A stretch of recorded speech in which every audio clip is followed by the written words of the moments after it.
گزرے، ارے یہاں تو نبیوں کی نہیں چلتی۔ میرے نبی نے کہا صلی اللہ علیہ وسلم آج کے بعد شہد نہیں کھاؤں گا۔ یہ تو نہیں کہا کہ حرام ہو گیا شہد تم بھی نہ کھانا، میں نہیں کھاؤں گا، میری بیویوں نے کہا منہ سے بو آتی ہے میں نہیں کھاؤں گا۔ اللہ نے قرآن اتار دیا، اے نبی اس کو حرام کرتا ہے جس کو اللہ نے حلال کیا ہے۔ تبتغی مرضات ازواجک، بیویوں کو راضی کرتا ہے۔ تو ہوتا کون ہے اس کو حرام کہنے والا؟ اپنے اوپر حرام کرنے والا کون؟ میں نے حلال کیا ہے۔ اسی لیے مالک کا قرآن کہتا ہے اگر ہمارا نبی اپنی مرضی سے کوئی بات ہمارے ذمہ لگا دے ہم اس کو دائیں ہاتھ سے پکڑ لیں۔ وَلَوْ تَقَوَّلَ عَلَيْنَا بَعْضَ الْأَقَاوِيلِ لَأَخَذْنَا مِنْهُ بِالْيَمِينِ ثُمَّ لَقَطَعْنَا مِنْهُ الْوَتِينَ فَمَا مِنْكُمْ مِنْ أَحَدٍ عَنْهُ حَاجِزِينَ۔ ہم اس نبی کے دائیں ہاتھ کو پکڑ کے شہرک کو کاٹ دیں، تم میں سے کوئی چھڑا بھی نہ سکے، کیونکہ طاقت کا سرچشمہ کون؟ اللہ ہے، عوام نہیں۔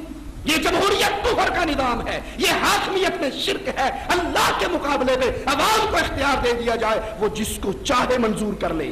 پارلیمنٹ کو اختیار دے دیا جائے۔ کچھ بھائیوں کو غلطی لگی ہے، وہ کہتے ہیں جی تسی نہیں سمجھتے، ہم اسمبلی میں جا کے قرآن نافذ کریں گے، ہم اسمبلی میں جا کے شریعت نافذ کریں گے، ہم اسمبلی۔ ہائے ہائے پیارے بھائی، روح افزا کی بوتل میں شراب بھرنے سے روح افزا نہیں بن سکتی۔ میرے محمد علیہ السلام نے فرما دیا تھا شر کے راستے سے خیر نہیں آ سکتی، میرے نبی نے فرمایا تھا۔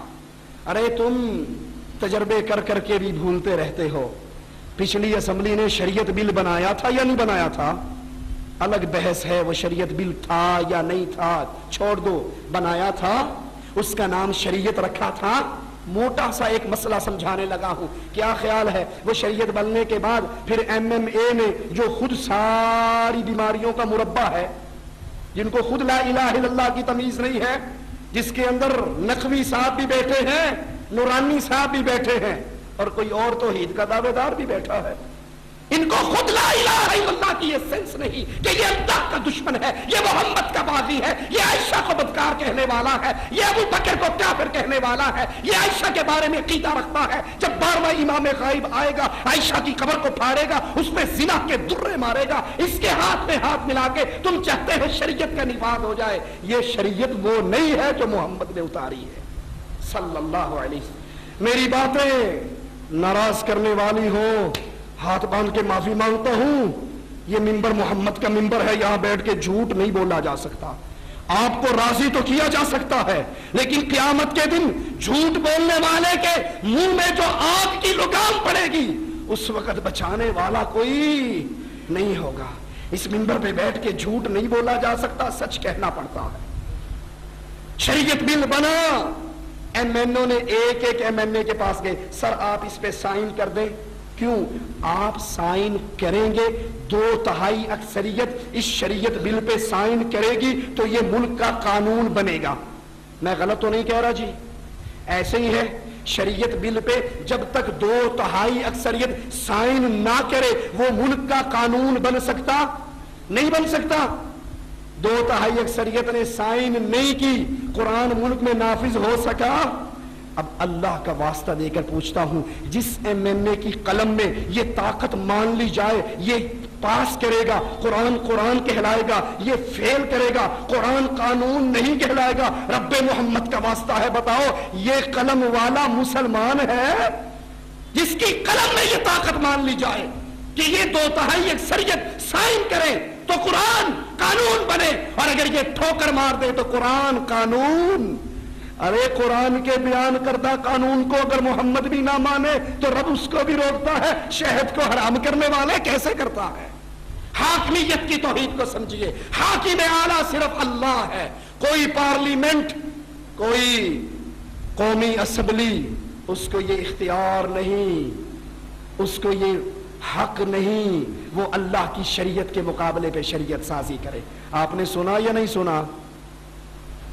قاتل کی سزا کو سزائے موت میں بدلا گیا، ارے محمد کے پاس آئے تھے لوگ صلی اللہ علیہ وسلم, کہا تھا یہ فاطمہ اونچے خاندان کی ہے, اس نے چوری کر لی ہے, اس کا ہاتھ نہ کاٹو, اس کے بدلے میں کچھ جزیہ, کوئی ٹیکس, کوئی پیسہ لے کے اس کی جان چھوڑ دو. نبی نے منبر منگوایا, منبر پہ چڑھے اور کہا اس فاطمہ کی سفارش کرنے والوں سنو, اللہ کی قسم آج فاطمہ بنت محمد چوری کرتی, لقطعت یدہا, محمد اس کے ہاتھ کو بھی کاٹ ڈالتے.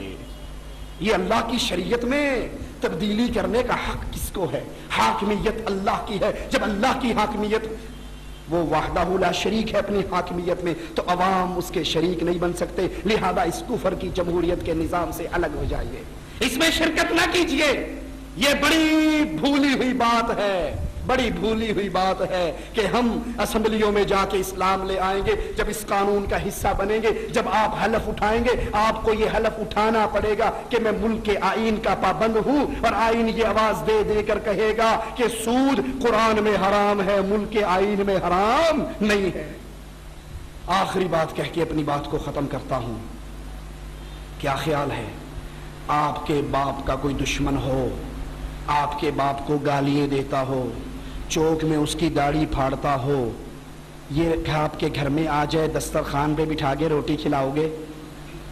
میری بات غلط ہو تو اللہ کے لیے مجھے بتا دینا, اور اگر ٹھیک ہو تو اللہ کے لیے سوچ لینا.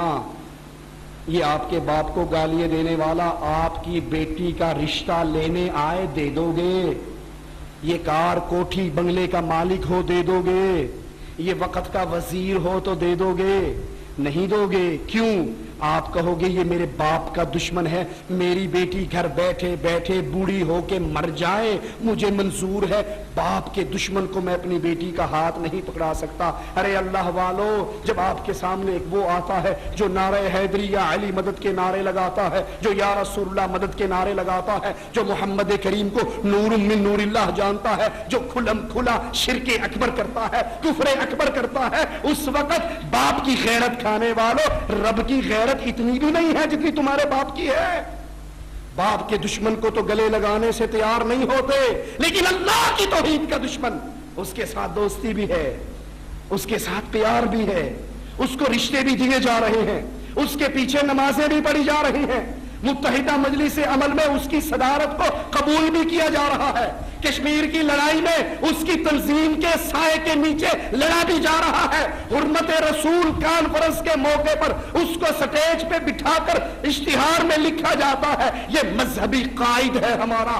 آج سارے مذہبی قائدین اس میں آئیں گے اور وہ آواز لگاتا ہے تم ہمارے بھائی ہو, ہم تمہارے بھائی ہیں. ارے باپ کی غیرت کھانے والوں, رب کی غیرت اتنی بھی ہمارے پاس نہ رہی. قرآن کی آیات پہ غور کرنا.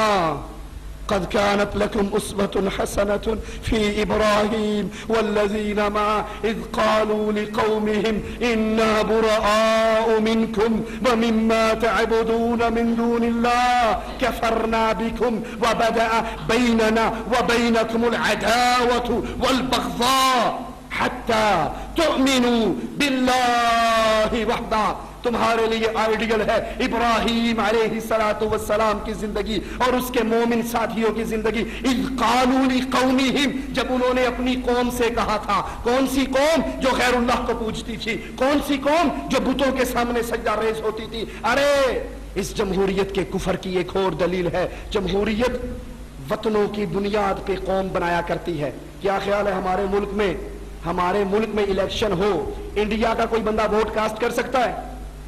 کیوں؟ وہ ہماری قوم نہیں ہے. اچھا ہماری قوم کا ہو, بھلے عیسائی ہو, بھلے سکھ ہو, بھلے مشرک ہو, بھلے بے نماز ہو, وہ ووٹ کاسٹ کر سکتا ہے؟ جی کر سکتا ہے. کیوں؟ کیونکہ وہ ہماری قوم ہے. ارے یہ جمہوریت وطن کی بنیاد پہ قوم بناتی ہے اور محمد لا الہ الا اللہ کی بنیاد پہ قوم بناتے ہیں. عبد الرحمن نے کہا تھا بابا 3 مرتبہ تلوار اٹھی تھی, جب نظر نیچے پڑی تھی بابا تیرا چہرہ نظر آیا تھا, باپ سمجھتے ہوئے چھوڑ دیا تھا. باپ قوم تھی نا, اور یہ مومنوں کا امام. آواز لگاتا عبد الرحمن شکر ادا کر اللہ کا, تیری گردن میری تلوار کے نیچے ایک مرتبہ بھی نہیں آئی, اور اگر ایک مرتبہ آ جاتی بیٹا نہ سمجھتا, قوم نہ سمجھتا, لطفہ نہ سمجھتا، محمد کا دشمن سمجھ کے کاٹ ڈالتا۔ جمہوریت پاکستانیت کی بنیاد پہ